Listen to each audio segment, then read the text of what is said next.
to the Quiet Warrior Show, where we help top leaders find their pathway to incredible success and a lifetime of happiness. Here is your host, Tom Dutta, the Quiet Warrior.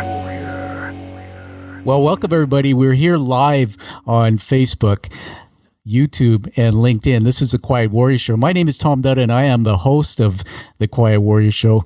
I'm super excited today to have on my show a special guest. If you're watching the live stream, you'll see him sitting there patiently. And as I like to do, have some fun, I want to start us off here and tell everybody about how I met Christopher Russell.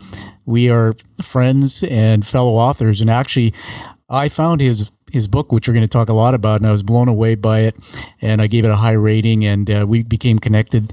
There were threads in our stories, and we share a common friend beyond us, which is our publisher, Morgan James Publishing, out of New York.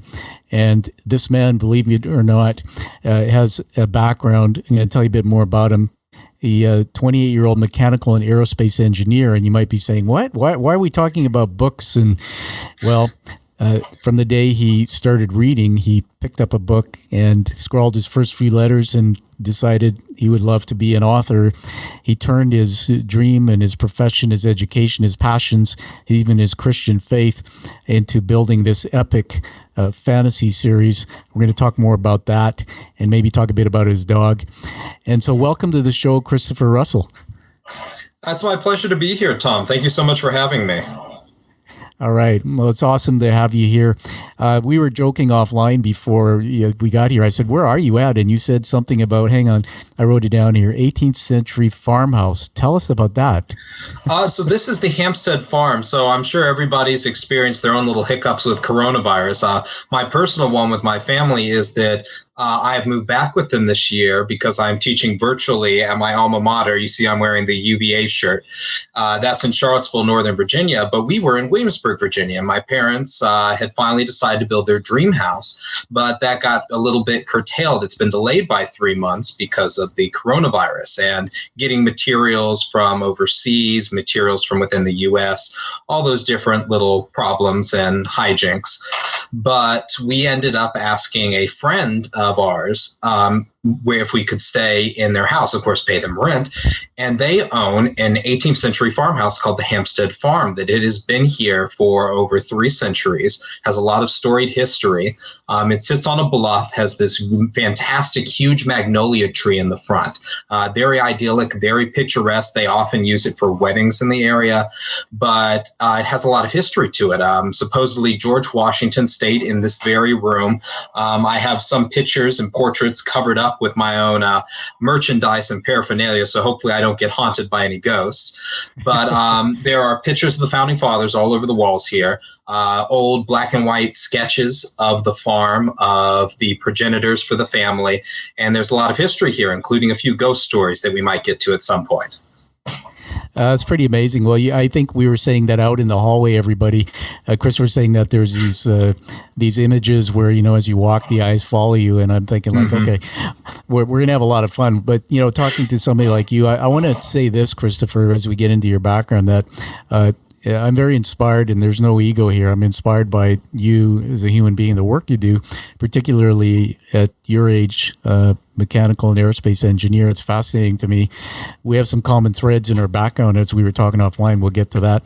But here's the thing, everybody, and I'm just going to dive right into it. This is part of the story, that this amazing book is what this guy wrote, and it's a brilliant cover. It's called Divinity's Twilight, Rebirth, and it's a fantasy series. Now, the very first thing that got my attention is I'm not a guy who reads these kind of books, but I grew up watching Star Wars and Lord of the Rings and things like that. I get lost in reading, and when I read your book, Christopher, I couldn't put it down. And what dawned on me was, how the heck do you get out of your head what the words that appear here? And I'm just going to read something off this before we give it back to you. It says, this is a back cover, a world consumed by war, an ancient evil resurrected, a millennia old bargain comes due. When two blades clash, the third will fall, and the fate of all will be jeopardized. To have Lozaria, the failures of the past must be atoned for by a new generation of heroes. The time has come for mortals to cast off sight, and in doing so truly come to see. victory is never absolute. Now I'm going like, okay, we all have a brain and we grow up with a story, and that came out of this guy who's an aerospace engineer. Let's get into your backstory. Remember, you come on here and there's no ego. We check at the door, but this is built on the hero's journey narrative, as we talked about, where somewhere in your life, things happen and you decided to take your story and turn it into something to impact the world, and it happened to be this. Go back to the beginning and tell us where it all started. So there's a lot of places I could choose as a beginning for this book. I can talk about where I started wanting to be a writer, where I became a voracious reader, where my family experiences my upbringing. But I think that probably the core goes back to that I had very strong parents, that I had a warm, loving environment, that I always had support for whatever I wanted to do, whether it be my engineering, whether it be my writing, school, sports, music, all the different things that I've tried, that I've always had that support system. And what that leads into, especially for telling a story, is that that is your ideal, that is your end goal, that there is something, especially when you write fiction, there is something broken in the world, that there is a problem, there is what we like to call an inciting incident, whether it's a war. In this case, it's a conflict between three brothers that have differing views on what a peaceful world looks like and how they're going to achieve it.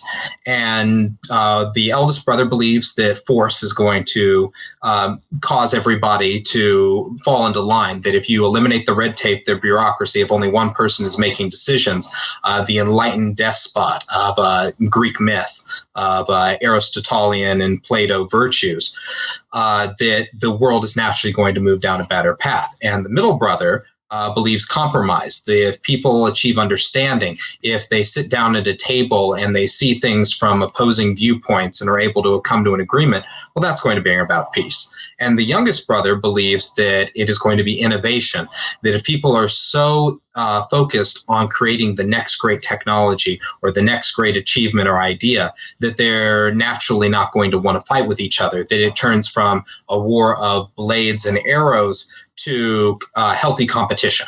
So essentially economics rather than an actual fight, rather than actual war.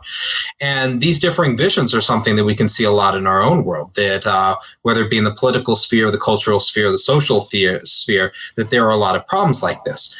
And where that comes back to my upbringing, where I was brought up in the Christian church, in faith, in all these different moral values, justice, truth, virtue, a very centralized moral compass, as we would say. Well, there wasn't anything broken in that, so you have to break something to have a story, to have a conflict. And the idea is, how can we get from an idealized version of the world, how can we get from a broken version of the world to an idealized version of the world? And that's where I think the crux of any great story is. That's where the hero's journey emerges, that the hero either has something internally wrong or externally wrong, and the best stories are one where there is both, and that they have to overcome that internal flaw at the same time as solving an external problem. Odysseus and the Odyssey is the greatest example of that. Internally, that he has been shattered by the Trojan War, and that he wants to get back to his family, and he wants to do so without losing any more of his men. But of course, he ends up losing all of them. That's part of the tragedy as it goes along.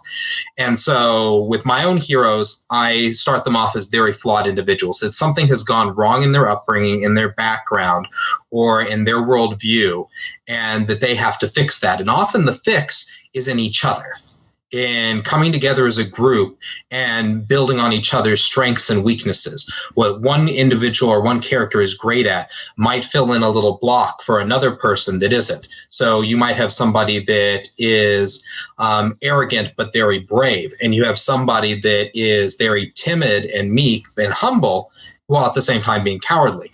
And each of them sees in the other that they want to be more like them, but the actual happy medium is somewhere in between. And that's one of the great things about fiction is you get to explore these things in a grand adventure. If you look at Star Wars, well, what did Luke go through? What did Han go through? Leia's a little bit of a static character because she's always heroic. She started with the rebellion from the beginning, but everybody goes through growth. Even Vader goes through growth, coming to care about his family again. Yeah, absolutely. I'm going to jump in for a minute there, catch your breath. It's fascinating. I've been madly making notes here. For those who are on the video, you can see me tilting my head. A couple things, brain's going in so many journeys here. Let's talk about the thing you said about strengths and weaknesses. It's kind of funny because for a guy your age, you get so much wisdom. I so am inspired. I posted a blog the other day, and it said something like a relationship are two flawed people coming together, leveraging each other's strengths and never giving up on each other. And I teach using personality science, and it's exactly what you just said. There's strengths and there's limitations, I call it, in my personality. I have flaws. I married a woman who's opposite from me, my astonishing wife, Anna. We are so opposite. We're competitive, and, in the 25 years of being together, I've wondered some days, are we going to make it to the other side? But what's interesting, Christopher, is the days when I really look back at where I've flawed and I've fallen down, I've drawn strength from my wife. And so that was a teaching moment that you gave us about your developing your avatars and your characters. I got to tell you, man, when you said Star Wars, you lit me up because you know what? I grew up watching Star Wars on a 10-story drive-in theater screen. And that was back then. It must have been something. I wish I could have that experience. Well, I'll paint you a picture because you're a tech engineer. My dad's F-350 truck. There we are driving into the drive-in theater with a green F-350 Ford truck. Now, I wondered for a long time why green until I went, duh, my dad was in the military as a commanding officer. Well, this tin can you put on the window, and that's your sound. It's just tinny. And then, my dad's in the front drinking beer, and my brothers and I are in the back, banging on each other, beating each other up. And this was before the internet. This was before lasers or anything. And Lucas, his brain went way ahead to a world that today we even see the science is there. So I want to get us back to your story. I'm fascinated by the fact that you said, in your bio, combining your expertise from your education, passions, Christian faith into fantasy. Let me tell you that what I've learned about brain science is we're born into the world with neurons that are empty, and we wire thoughts and emotions together, and those create what I call neural nets or patterns of thinking. Well, dude, I'm looking at this book here, and I'm seeing words like war on the plains of Harmuth, Darmatus and Rabban Aurelian slew their elder. So tell me this, from what I know, with parents who were, one was a military man, one was a teacher, and you came into this world with nothing. How do you, as a fantasy writer, come up with even the names? Tell us, you got to use your imagination, but how do you walk us through the way you think? It's fascinating. Well, it's exactly what you said with the neurons, that I don't have that background or that subject matter expertise, but we are a sum of experiences. People like to say that you come into the world as a tabula rasa. I might be getting that wrong, but it's the idea that there is a Rosetta Stone of information that is going to fill you in, that is going to complete who you are, both in your conscious thoughts, your subconscious, your morality, your ethics, everything that comprises who you are as a person. And so for me, it's a sum of experiences. For example, the Sarkonian Empire in the world. Of course, I'm throwing out a big word there that I've made up, Sarkonia. They are very influenced by Germanic elements because I have a background in German. I lived in Germany for 3 years because of my father's military background, 2 different bases in Germany. I went through German immersion. I spent half a day learning in English and half a day learning in German. And so I brought elements of those in. Then you have the Eliad, who are very elvish. That's very Tolkien.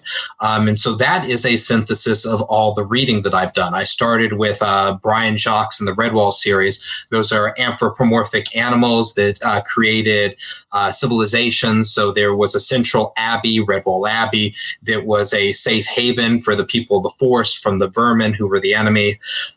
There were these great keeps, Salamandastron and the badgers and the hare that protected everyone. And they had these lavish, amazing feasts. So there's a lot there for a young kid to unpackage, a lot to enjoy. And that's the imagination. You start sucking it all in. Then there was Tolkien. Then there was Star Wars. Then there was the Sanderson, Tchaikovsky, all these different fantasy authors and sci-fi authors that I'm throwing out there. And it's like reading history. For me, I was able to, I was very blessed by God when it came to this. When I was going through history and science, math, all the main 4 subjects in American studies in our base education system, well, I had to work a little bit on the math and sciences, but history and English, I basically just absorbed that I could read a history chapter and then just regurgitate it all into a test the next day. That I loved history, that I loved learning new things and storing it in my mind. And I did the same thing with all the stuff that I read for enjoyment. And so now that I'm writing my own creations, it's a matter of synthesizing it, going, do I think this sounds cool? Do I think this sounds interesting?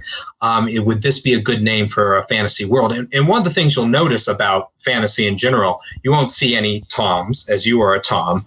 You won't see any Matts, except for maybe Matt Coffin in The Wheel of Time. But mostly we choose names that are far out there that are going to stick in people's brains. Like you mentioned, Darmatus, Raban, Sarkon. Nobody's going to be named that in 21st century North America. That's right. And so it's coming up with these cool things that we think that people might use it linguistically on a foreign world, but that are still going to resonate with an audience that has North American, Western, or even Eastern sensibilities. I'm working on an Asian fantasy novel right now that I hope will be enjoyable to people from different cultures. Absolutely. So you're helping me understand. And I was going to say to you, you read my mind. Tell our lay people who don't understand what fantasy novels are. I mean, to be honest with you, I grew up with some of the novels that you mentioned that you liked. I didn't realize they were in that class of fantasy, but it makes a lot of sense to me. And so let's talk about this one. I read somewhere that it's going to be an epic fantasy series, and so this is the first book, Rebirth. What's coming up? Can you tease us? So what you have here, so I've Rebirth is the first entry, and this is always a fun little story that I get to tell. Divinity's Twilight was originally intended to be a trilogy because you look at Tolkien. Tolkien didn't intend a trilogy, but his family split it into 3 books after his passing. That when it got published, it turned into 3 books. That actually might have been before his passing, but oftentimes you see great fantasy being trilogies. That mold has been broken in recent years. You have Game of Thrones, Song of Ice and Fire, which is supposed to be 7 books. You have the Stormlight Archive by Brandon Sanderson, which is supposed to be 10 books. That people are moving away from the standalone fantasy book and the trilogy to longer running epics. And so Divinity's Twilight was originally supposed to be a trilogy. However, the end of the first book, I still haven't reached. That is now scheduled to be at the end of the 3rd book. So that should give you an idea of how long this is going to be. I intend Divinity's Twilight to be a 10-book series in a 6-book sequence, followed by a good conclusion that's going to wrap up a lot of plot threads, but leave a few things dangling, and then a 4-book capstone that is going to occur after a time skip. And what I mean by time skip is that there is going to be a passage of time that is chronicled and is going to be referenced in that next series, but is not going to be directly shown in a novel. Very interesting. So help me understand it. I don't think have you had any formal writing training or anything that, or did you just decide after reading and to start writing? I mean, it's amazing what I don't have any formal training. My earliest writing where I did something fiction related goes back to elementary school, 3rd or 4th grade. I took part in a writing immersion program that they took a bunch of students that had written stories that they thought were were really good, that these people could potentially become writers or authors. And this was over in Germany. And they took us all to another base, to another school. And there were a number of English and German authors that were there, and they helped us. They did little seminars, little discussions, talking about writing. I remember absolutely none of that. Maybe it worked its way into my subconscious and has come back. But my first big memory related to writing something either on an amateur level or professional level was in high school. So I was very obsessed with Roman and Greek history at the time, the Mediterranean history. And I played a game called Rome Total War, which was you take control of one of the Roman factions, you deal with their politics, economy, warfare, all the different things to make Rome rise to the greatness that it achieved. And I thought, wow, this is really cool. What if we did a what if scenario? What if Julius Caesar didn't get killed by the Senate? And I turned that into a book. Julius Caesar survives. One of the factions of Rome, I gave them more power than they actually had, and they secede. So the Roman Empire essentially breaks into two about 500 years before it actually does in history. And there's a civil war. Caesar and his newly appointed Senate, he executes all the original senators that took part in the plot. They attempt to bring this wayward faction to heel. And I wrote it from the perspective of a centurion, a commander of 100 men in the army that goes to subjugate the rebel faction.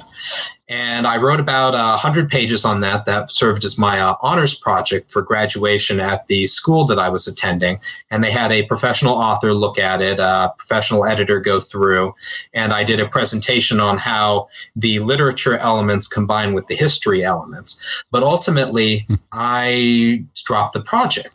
And the reason that I did that was I was able to be creative with regards to the non-historical characters that I used and the plot to a certain degree, as long as I didn't do anything egregious that wouldn't eventually be corrected by the strands of history as we know it.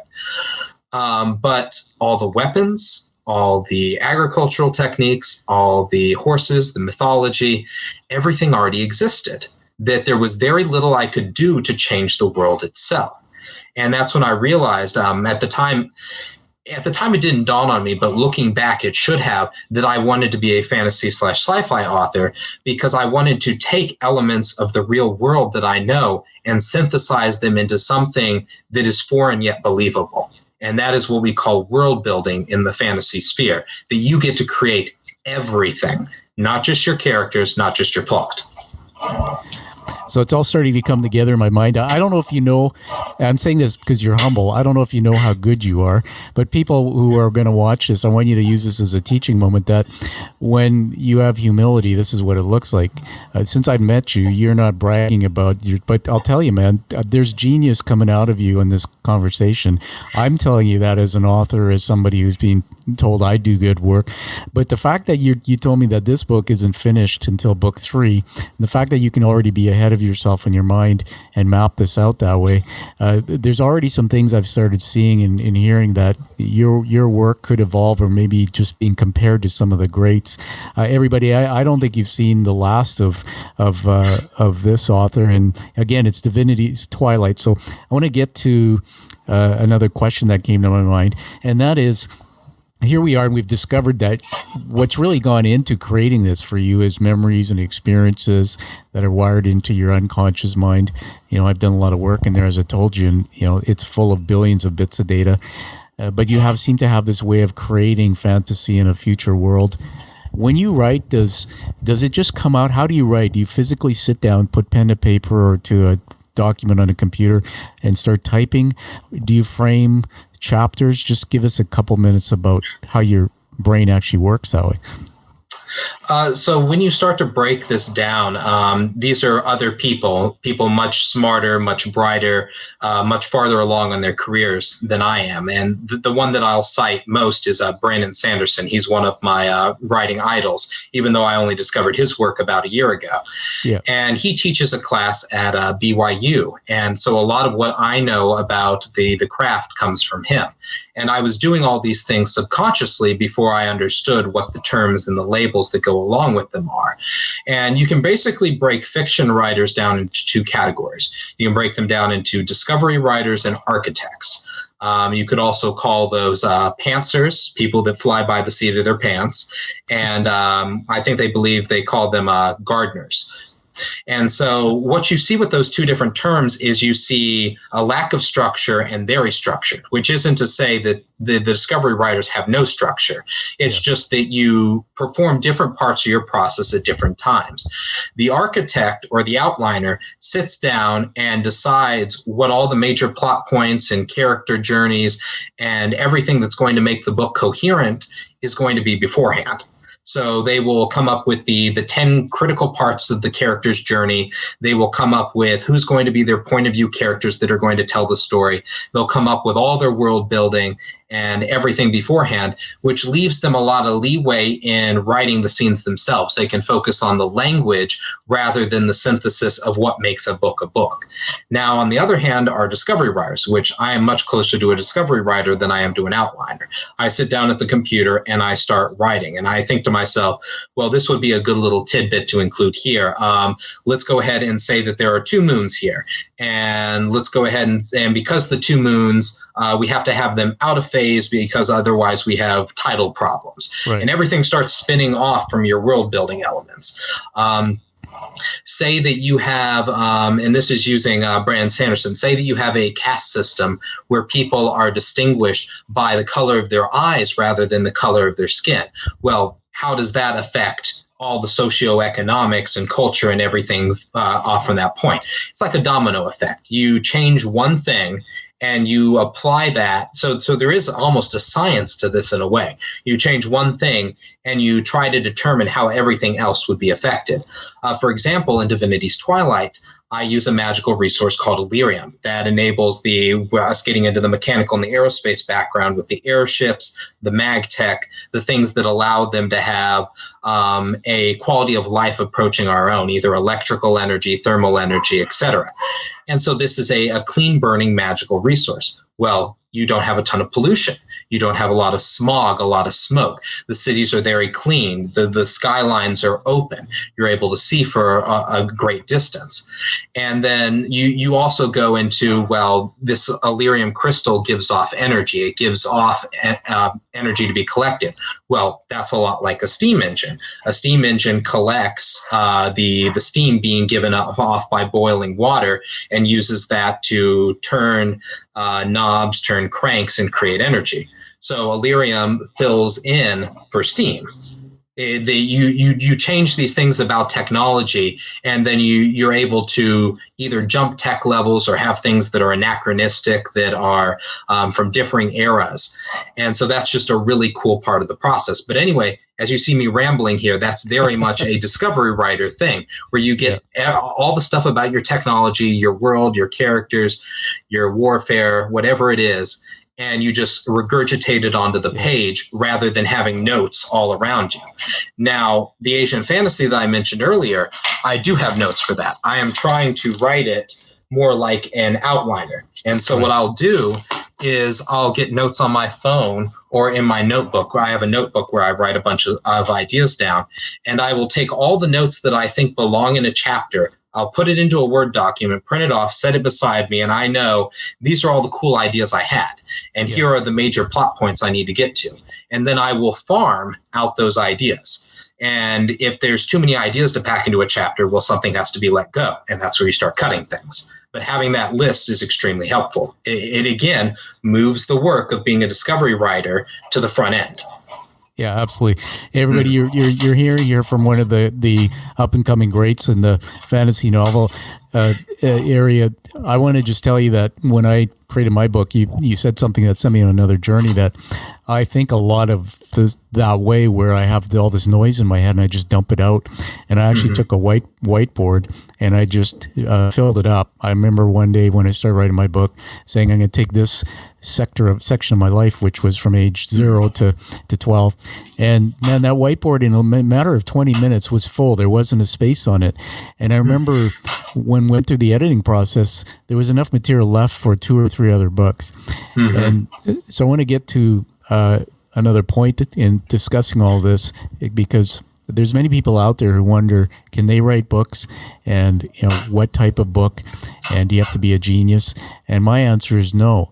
My answer is that in your subconscious mind, as you've taught us, that there are millions of bits of data from the date you're born. Could be books you've read, movies you've watched, personal experiences. And so you have to find a way to get that out. And there's ways to do it even with the help of others. One of the things that I found from a lot of authors is they write through the themes of their books, stories that come from their own personal experiences. And you and I both know that the road to success, the road to greatness, isn't a straight line up. It's up and down, up and down. Even the road in life, if there's failure and then there's learning from failure into successes. So talk about your biggest challenge and how you overcome it. Something that maybe happened to you along the way that built a strength. What did you learn from it? I think that the biggest challenge for me was coming to understand the publishing industry.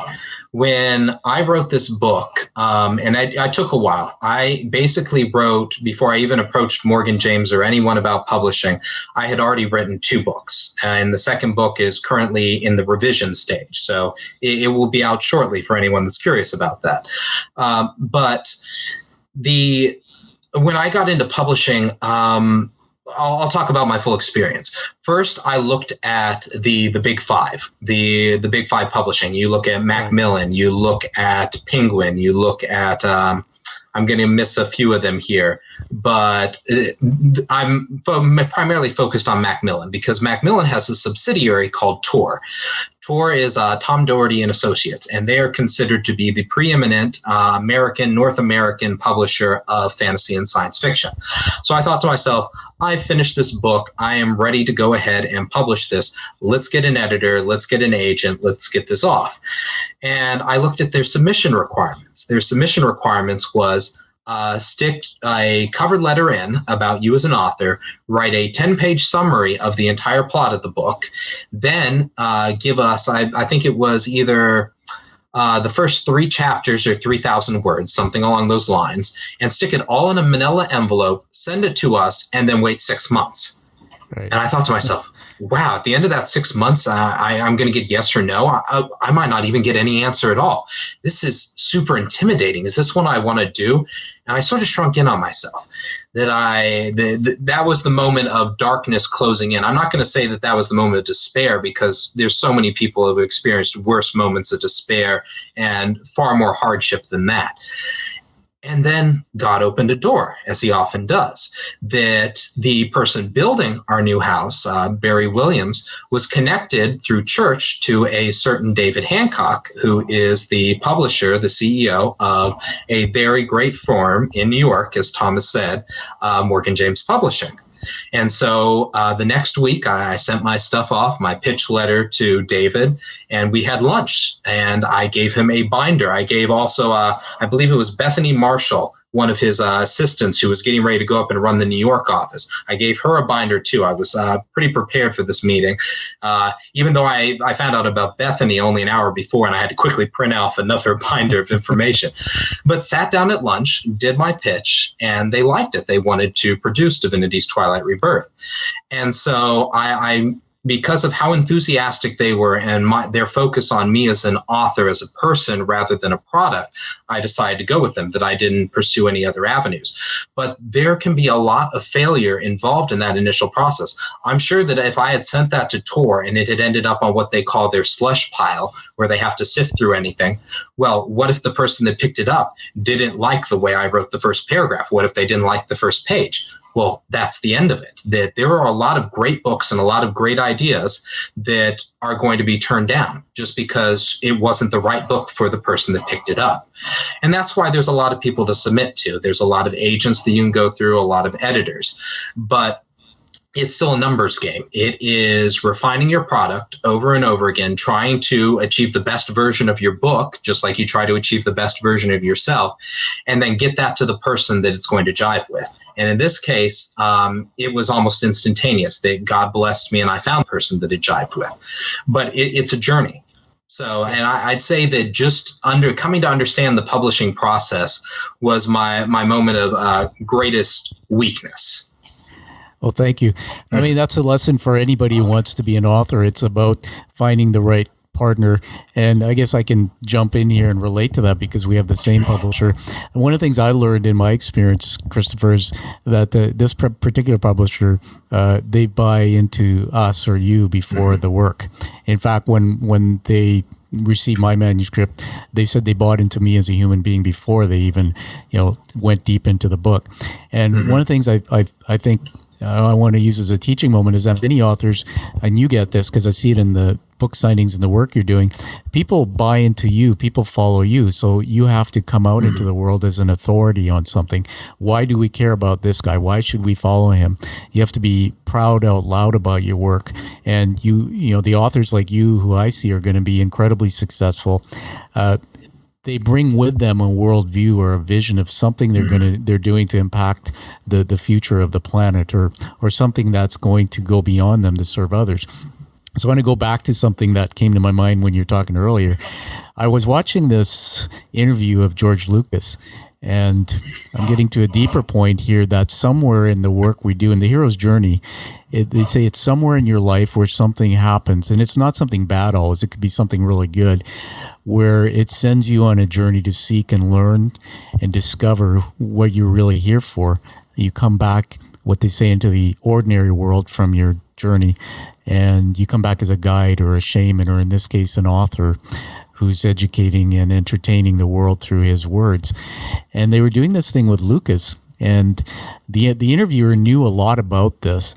And he said, do you realize that when I watched the Star Wars trilogy or the episodes, he said that what I see you were really doing there is yearning to have your parents get back together again. And Lucas sort of just sat there and he looked and he went, oh my God. And the audience just went, hush. And he said, thank you for telling me that. He said, I didn't realize that, but you're right. And so we write our work with personal experiences that are weaved through it. So I'm going to ask you a question before we move to wrapping up, because this has been just amazing. We got to have you back. That when you're done with this world and all your work, and there's much more coming, what will the world look like? And what is it in your own heart that made you decide to do this? And how are you serving others with it? I know it's a big question. Well, about a dozen things ran through my mind when you were talking about themes, what we saw in ourselves or in the world that made us want to write the book. And I think that there's maybe three things that I could say to that. But the one that stands out above even those that are more specific is that I think that a story, any book, what you write with The Way of the Quiet Warrior, or what I wrote with Divinity's Twilight, it's a wish. That it is a desire to see some sort of outcome, some sort of change in the world, whether that be a change in a person or something that you come to understand on a deeper level within yourself. Divinity's Twilight is about heroes overcoming fantastic odds, impossible odds, about people rising to challenges, about overcoming their own internal struggles, their weakness, and even limitations that are not something to be overcome, whether it be a physical or a mental handicap, something that you're just going to have to live with. But it's that you can achieve greatness despite this. Mateo is an almost incurable coward, but people see strength in him, strength that inspires them, even in the depths of his cowardice, of him trying to shy away from being a protagonist, from shying away from accomplishing what he needs to do. And then you have Vallen, the opposite end of the spectrum, that is drowning in his own ego, in trying to sate with the pleasures of the flesh and with just sheer enjoyment, the pain and the trauma that he has in his background. And you have to be able to tell these people, it's okay that happened. It's okay that you're deeply scarred, that this has occurred.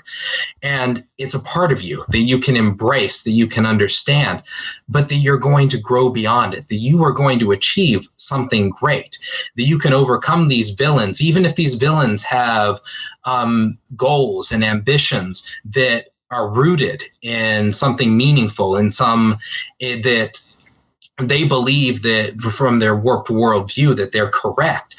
But you're going to overcome that. You're going to do something better. And I think that that's what I wanted to do, that I wanted to get a group of people, because I have a very large cast, especially when it comes to the protagonist. And all of them are slightly flawed, slightly broken, but that they can be healed and that they can heal each other. And through their journey, through healing each other, they can also heal the world. That there's something broken in the world that only they can fix because of their experiences, because of the pain that the sorrow that they've experienced.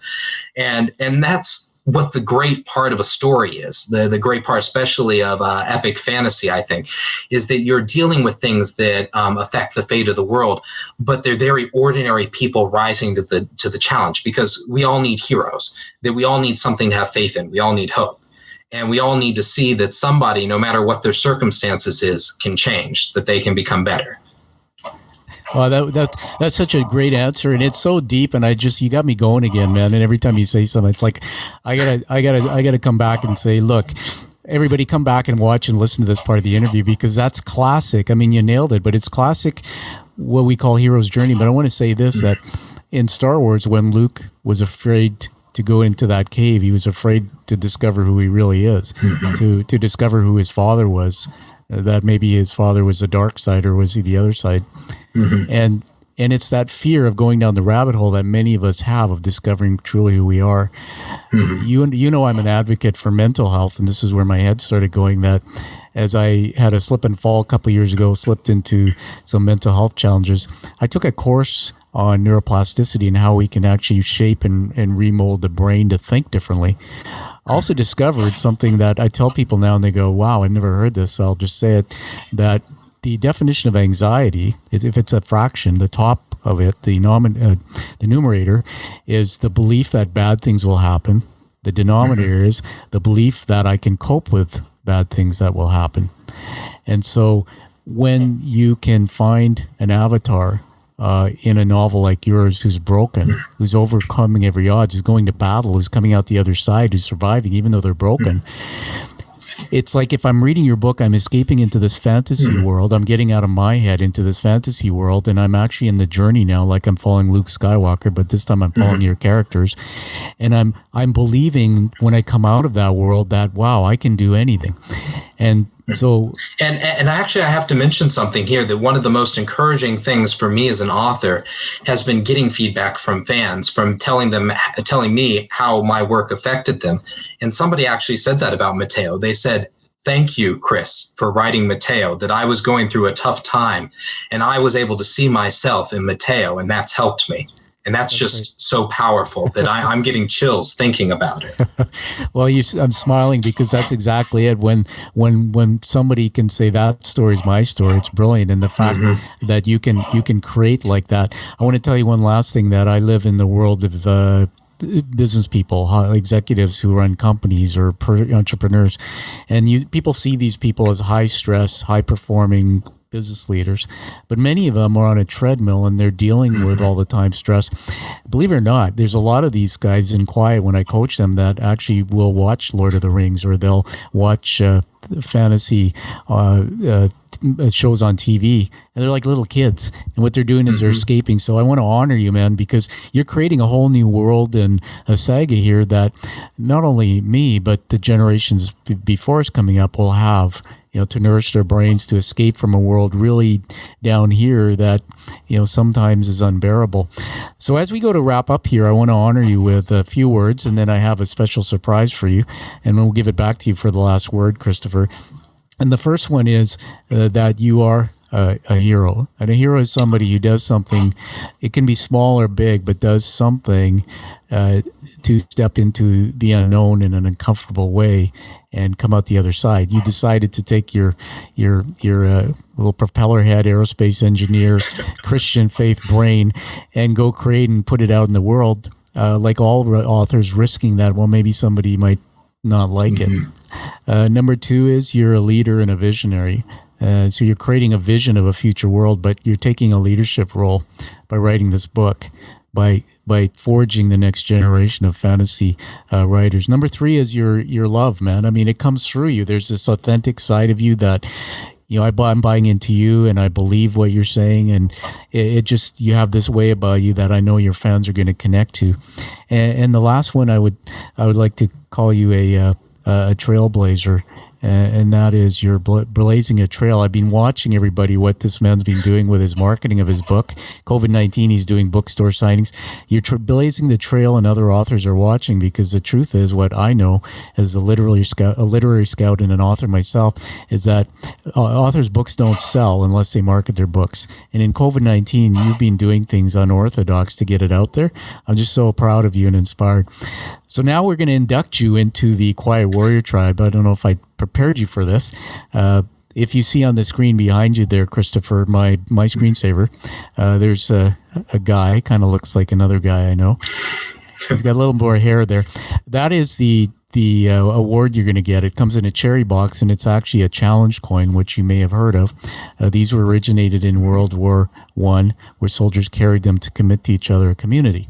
I had a vision when I started this show a few years ago that we would give out 40 a year in a planet of 8 billion, only to people who are doing things authentically with some story they have to impact the world. And so on the front of it is the art of the show. On the back is actually the hero's journey crest, fully done. It's raised letters. It's handcrafted and painted in the U.S. So you're welcome to the tribe. You're now part of, these coins are being carried in 13 countries. My vision is to keep all of the warriors together. And by accepting it, you commit to never stopping doing what you're doing to change the world. So welcome to the Quiet Warrior Tribe. Thank you so much, Tom. That's an honor. And I pledge to never stop doing what I'm doing. This is part of me. It's my passion. And I'll hold you to it, or I'll kick your butt, man. We're lifelong friends. The second thing I want to do, which I haven't done before, but I have developed the next level of my platform, which is the QW list. And I've developed an iconic brand for it. We're launching it in 2021, and it's called the Quiet Warrior Top 100 book list. On that list are books that I have read personally and I've reviewed. I've given you a 5-star review for this one, with people I think that show courage, but do it from a point of view of purpose, that have humility. And this is one of those books that you've taught me, but also what you're doing. So I'm going to officially tell you now that you are one of the first few books to be put on that list. My brand in that list is beginning to be known around the world. And I remember when I started as a CEO, people said, Tom, what are the books you read? And then when I was an employee, I would ask, my bosses would say, I'd like you to read this book. Well, I'll be putting 100 books on this list over a few years, and yours will be one of them. We'll have you back to do a special ceremony for it next year, where you'll get a few minutes to talk about it. And then people will find out about your book as we launch the QW list globally. So congratulations. Oh, thank you so much. I'm practically speechless. I know that that's strange considering I've rambled the entire time. That means a lot, and I hope that it means a lot to other people, that they get something from it, because that's the purpose of any book. It's a wish, like we said, a wish for people to change. Absolutely. And, your generation is going to change the world. So it's an honor to have you on that.